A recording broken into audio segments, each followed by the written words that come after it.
We begin today acknowledging the deep division within our country.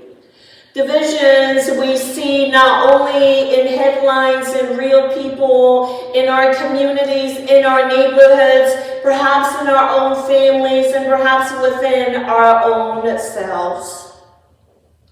This week, people are protesting on the streets.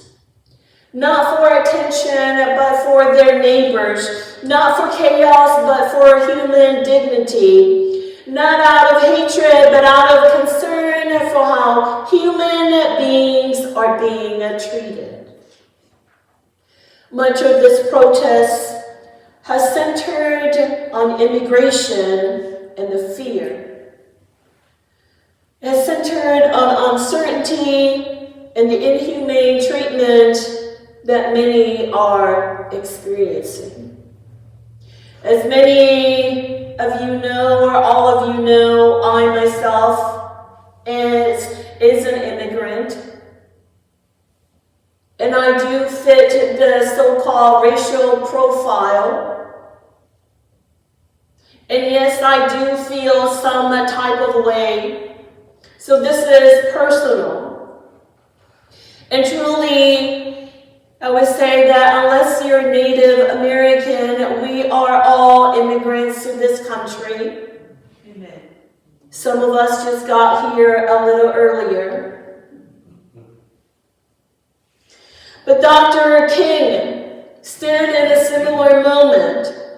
He protested because people of color were treated as less than human. He marched because laws and systems denied dignity to God's children. He organized peaceful resistance, not because it was safe, but because it was faithful. King knew the risk. He knew that people would be put at risk.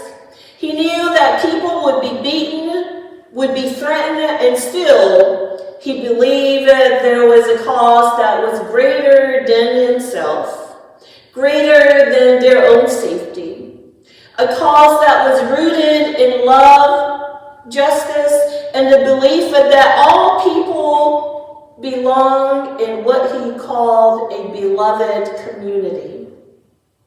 That witness ultimately cost him his life. But King never stopped believing that faith requires action, that love had public consequences,